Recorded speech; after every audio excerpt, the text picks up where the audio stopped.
नमस्कार, मैं Uday Shankar. News bioscope में आप सबों का स्वागत है। बात करेंगे बिहार की सियासत की। तो बिहार में नेता प्रतिपक्ष विजय सिन्हा ने कहा है कि आरजेडी के 3 अनमोल रत्न हैं, अपराध, अपराधी और आतंकवादी, जो अब बिहार पर हावी हो रहे हैं। उन्होंने नीतीश कुमार के ईडी वाले बयान पर कहा कि ईडी, आईटी और सीबीआई बीजेपी की कठपुतलियां नहीं बल्कि भारत मां के वीर सपुत्र हैं।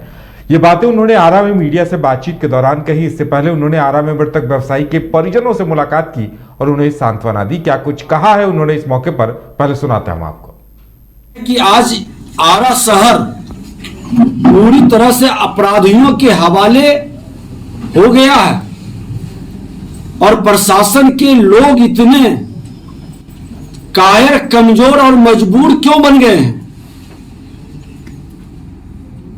जब से सरकार बदली है और यहां के प्रभारी मंत्री बिहार के उप मुख्यमंत्री तेजस्वी यादव जी बने हैं, अपराधियों का मनोबल बढ़ा और अपराधी खोलकर बेखौफ अपराध कर रहा है।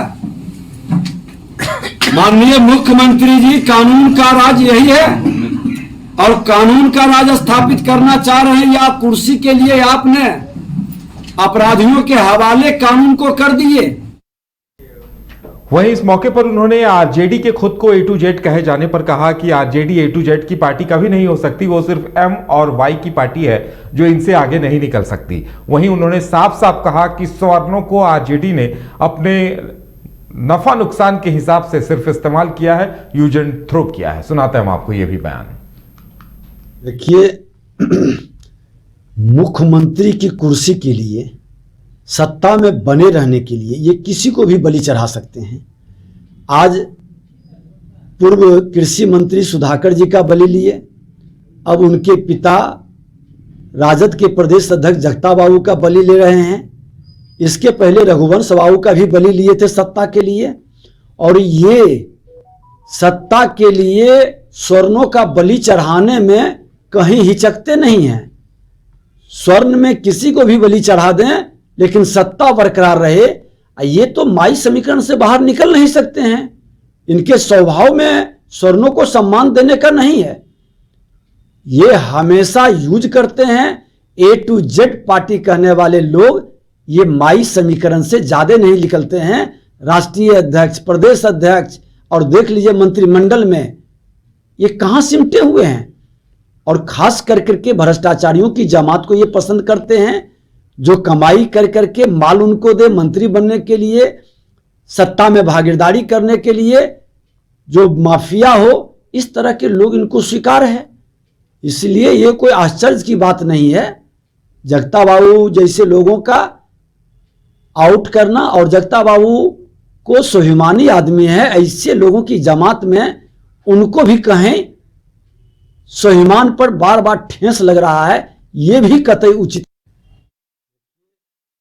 तो सुना आपने, उन्होंने कहा कि जगता बाबू भी अगर आना चाहें तो उनका स्वागत है, लेकिन उन्हें राष्ट्रवाद और विकास की विचारधारा को लेकर बीजेपी के साथ आगे बढ़ेंगे तो पार्टी में उनका स्वागत होगा। हमारे साथ ज्यादा जानकारी के लिए पटना से हमारे संवाददाता जुड़े हुए हैं। राजीव, सीधे चलेंगे उनके पास और जानेंगे कि जी राजीव, जिस तरह से विजय सिन्हा ने आज कई महत्वपूर्ण बातें की हैं, या आरजेडी को लेकर हमला बोला है कि वो ए टू जेड नहीं, एमवाई की पार्टी है, और जगता बाबू को भी सीधे सीधे निमंत्रण दे डाला है बीजेपी के साथ आने का।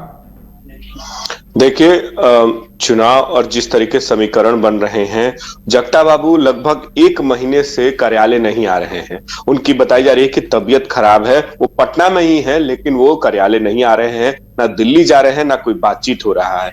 मतलब ये साफ है कि जगता बाबू एक तरीके से मन बना चुके हैं। पहले भी है कि खबर है कि वो इस्तीफा दे चुके हैं और इस्तीफा भेज चुके हैं लालू प्रसाद यादव को, लेकिन वो अभी तक एक्सेप्ट नहीं किया गया है, मतलब अभी नहीं हुआ है। लेकिन अंदर खाने ये बात अब खबर आ रही है कि जगदानंद सिंह का हो सकता है कि उनको हटा दिया जाए और वरिष्ठ नेता अब्दुल बारी सिद्दीकी के नाम का चर्चा चल रही है कि उनको प्रदेश अध्यक्ष बनाया जाएगा। लेकिन जगता बाबू को जिस तरीके से जो ये चर्चाएं चल रही हैं कि उनको साइडलाइन कर दिया जाएगा, इस पर नेता प्रतिपक्ष विजय सिन्हा ने साफ कहा है कि वो सवर्णों की जो पार्टी ए टू जेड की पार्टी कहते हैं तेजस्वी यादव, केवल वो दिखावा है।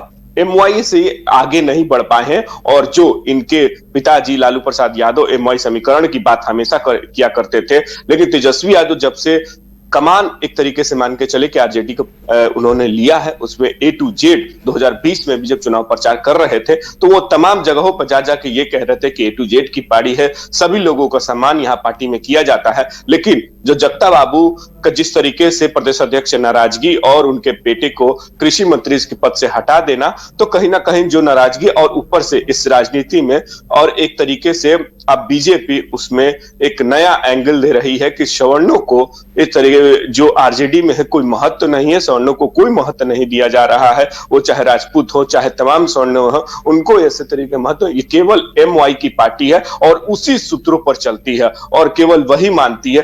कहने की ये ए टू जेड की पार्टी हो, विजय सिन्हा ने एक बड़ा हमला इसलिए कि राजनीतिक जो स्वर्ण है, जो भूमिहार वोटर मान के चले कि जिस तरीके से कहा जाता है कि बीजेपी से छटकता और बड़े स्वर्ण भी है कि जो आरजेडी को वोट नहीं करते हैं, उसको लेकर अकॉर्डिंग जो इस तरीके से चुनाव प्रचार और वहां चुनाव जीतने की है, वहां भूमिहार वोटर और तमाम ऐसे जो शहरी वोटर हैं वहां मायने रखते हैं। तो उसको लेकर स्वर्णों को एक साधने का जो विजय सिन्हा ने उसमें कहा कि स्वर्णों को इज्जत नहीं दी जाती है।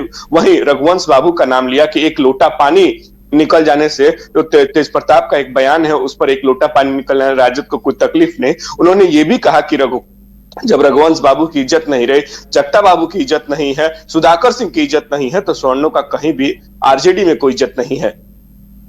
बिल्कुल राजीव, इस पे आरजेडी की तरफ से कोई रिएक्शन आया है क्या?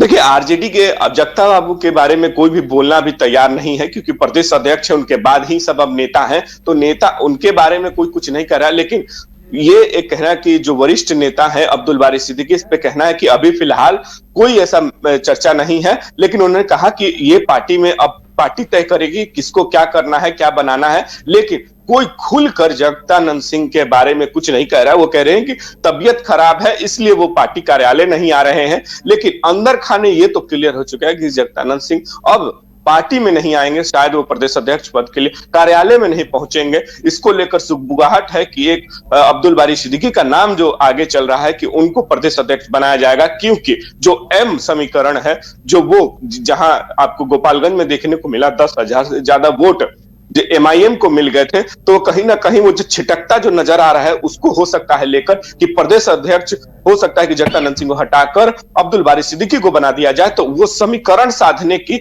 और वही कुंडली जो विधानसभा है उससे पहले ये हो सकता है अनाउंसमेंट हो जाए। तो कहीं ना कहीं ये एक राजनीति जो है उस तरीके को गढ़ा जा रहा है।